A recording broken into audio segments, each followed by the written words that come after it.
আপনাদের দুটো খবর দিতে এলাম, একটা ভালো খবর আর একটা খারাপ খবর। কোনটা আগে দিই বলুন তো?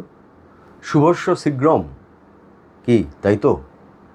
তাহলে ভালোটাই আগে দিই নাকি? ভালো খবরটা হচ্ছে যে 15 দিন বন্ধ থাকার পর ফের খুলল কেদারনাথ যাত্রা। শুক্রবার থেকে পুণ্যার্থীদের জন্য খুলে দেওয়া হয়েছে কেদারে যাওয়ার পথ।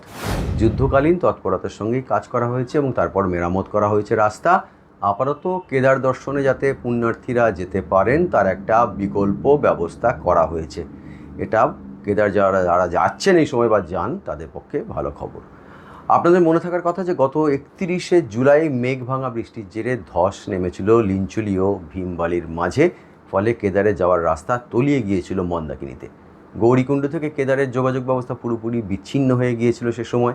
গৌরীকুণ্ড থেকে কেদারের মাঝে যে 18-19 কিলোমিটার রাস্তা, সেখানে প্রায় 29খানা জায়গায় ধস নেমেছিল। 1 আগস্ট সেই খবর এই চ্যানেলেই আমি করেছিলাম, দেখিয়েছিলাম সেই ছবি। ওই বিপর্যয়ের পর অনির্দিষ্টকালের জন্য কেদার যাত্রা বন্ধ করে দেওয়া হয়েছিল, কারণ বহু মানুষ আটকে পড়েছিলেন সেখানে। কেদারের রাস্তা সারাতে গত কয়েকদিন ধরে দিনরাত এক করে কাজ করেছেন কত মানুষ জানেন? 260 জনেরও বেশি শ্রমিক। শুক্রবারই ওই পথে মেরামতির কাজ শেষ হয়েছে, তবে এখনও কয়েকটি বিপজ্জনক জায়গায় তীর্থযাত্রীদের রাস্তা পারাপার করে দেওয়ার জন্য মোতায়েন রয়েছে নিরাপত্তা বাহিনীর কর্মীরা। কারণ মনসুন এখনও সক্রিয়, বর্ষা চলছে, ফলে মাটি নরম হয়ে রয়েছে, যে কোনো সময় ফের ধস নামতে পারে। তাছাড়া কোনো মতে একটা পথ খাড়া করা হয়েছে, তো তাই যাতে পুণ্যার্থীরা কেদার দর্শন করতে পারেন আর যাতে না কোনো খারাপ ঘটনা ঘটে বা দুর্ঘটনার খবর আসে, তার জন্যই নিরাপত্তারক্ষীরা সতর্ক রয়েছেন। গত কয়েক সপ্তাহ ধরেই উত্তর ভারতের বিস্তীর্ণ এলাকায় প্রবল বৃষ্টি হচ্ছে এবং বৃষ্টিতে বিপর্যস্ত অনেক এলাকা। জুলাই মাসের শেষ থেকে ভারী বৃষ্টির জেরে ব্যাপকভাবে ক্ষতিগ্রস্ত হয়েছে উত্তরাখণ্ডের রুদ্রপ্রয়াগ জেলায়। রুদ্রপ্রয়াগ জেলার অবস্থা খুব খারাপ। এই জেলায় বহু রাস্তা ভেঙেছে, কোথাও ধসও নেমেছে। আপনারা জানেন, পুণ্যার্থীদের নিরাপত্তার কথা ভেবেই 1 আগস্ট থেকে অনির্দিষ্টকালের জন্য বন্ধ করে দেওয়া হয়েছিল কেদারনাথ এবং যমুনোত্রী যাত্রা। সে সময় কেদারের বিভিন্ন জায়গায় আটকে পড়েছিলেন 11,000-এর বেশি মানুষ, মানে তীর্থযাত্রী। উদ্ধার কাজে মোতায়েন করা হয়েছিল এনডিআরএফের 12টি এবং এসডিআরএফের 60টা দল। আটকে পড়া মানে যারা আটকে ছিলেন তাদের উদ্ধার করতে নামানো হয়েছিল বায়ুসেনার হেলিকপ্টার পর্যন্ত। যদিও উদ্ধারকারী দলগুলির সম্মিলিত প্রচেষ্টায় কেদারে আটকে থাকা সমস্ত পুণ্যার্থীকেই সুস্থ স্বাভাবিকভাবে উদ্ধার করে আনা হয়েছিল। তো যাই হোক, 2 সপ্তাহ বন্ধ থাকার পর কেদার ফের খুলে যাওয়াটা ভালো খবর অবশ্যই। ভালো খবর থাকলে সঙ্গে খারাপ খবরও তো থাকে, তাই না? এই ঘূর্ণায়মান পৃথিবীর এটাই দস্তুর। তাই এবার চোখ রাখি খারাপ খবরের দিকে। খারাপ খবরটা হলো হিমাচলকে ঘিরে, বাঙালির আরেকটি প্রিয় ডেস্টিনেশন হিমাচল প্রদেশ।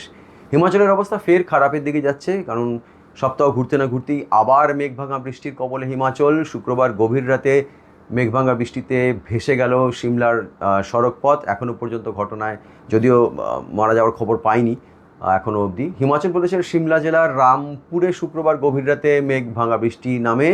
এতে তাকলোচ এলাকার নেগুলসারির কাছে প্রায় 30 মিটার রাস্তা ক্ষতিগ্রস্ত হয়েছে। বন্ধ করে দেওয়া হয়েছে 5 নম্বর জাতীয় সড়ক। 5 নম্বর জাতীয় সড়ক কিন্তু বন্ধ। ফলে সিমলার বাকি অঞ্চল থেকে কার্যত বিচ্ছিন্ন হয়ে গিয়েছে কিন্নর জেলা।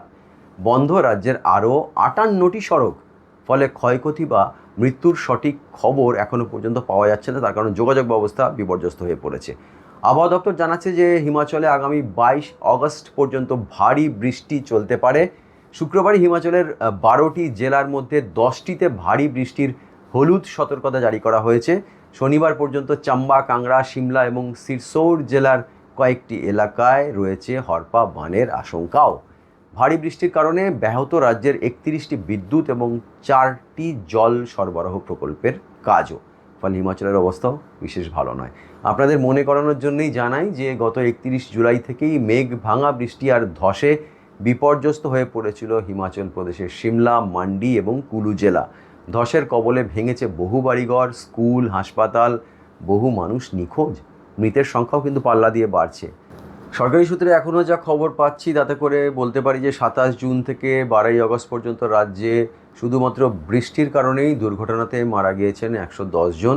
আর 31 জুলাই রাতের হরপাবানে কুলুর নির্মান্দ, মালানা, মান্ডির পাধার, সিমলার রামপুরে অন্তত 8 জনের মৃত্যু হয়েছিল। এছাড়াও 1000 কোটি টাকার সম্পত্তির ক্ষতি হয়েছে। বিপর্যস্ত এলাকায় এখনও চলছে উদ্ধার কাজ। রাজ্য বিপর্যয় মোকাবিলা দপ্তর জানিয়েছে যে সিমলার 14টি রাস্তা বন্ধ, সিরসৌর, লাহুল ও স্পিতিতে 1টি করে রাস্তা বন্ধ, কুলুতে 8টি, কিন্নৌরে 3টি এবং কাংড়া জেলায় 12টি রাস্তা বন্ধ। এটা পর্যটকদের জন্য খুব একটা সুখবর নয়। এই রাস্তাগুলো এখন বন্ধ রয়েছে যদিও, এটাই জানানোর আবহাওয়া দপ্তর পূর্বাভাস যে দিয়েছে হিমাচলে বৃষ্টিপাত এখনই থামছে না, ফলে আরও ধস এবং হরপামানের আশঙ্কা রয়েছে, এটা মাথায় রাখবেন। এই দুটো আপডেট ছিল আপনাদের, তাই জানিয়ে দিলাম।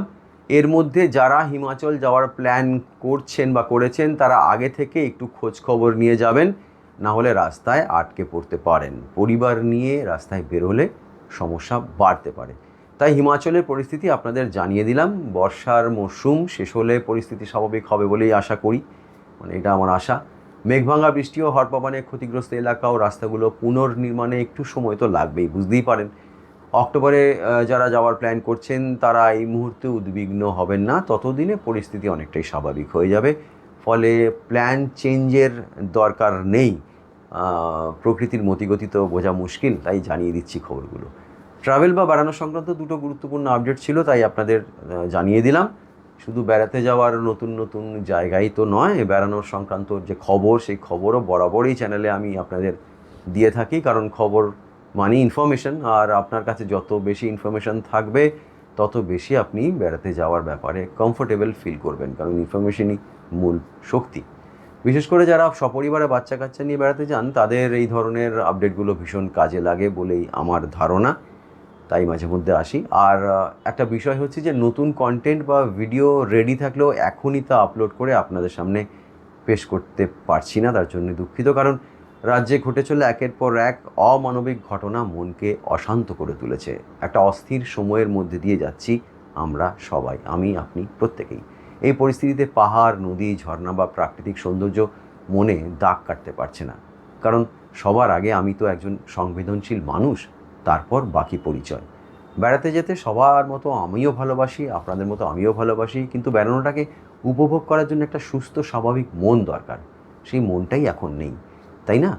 আপনাদের কি মত কমেন্ট সেকশানে লিখে জানাবেন। সবাই ভালো থাকুন। নতুন জায়গার হদিস দিতে পেরে, মানে নতুন জায়গার হদিস দিতে খুব শিগগিরই আবার ফিরে আসব। আস্থা রাখুন, ভরসা রাখুন। নমস্কার, আজকের মতো আসছি।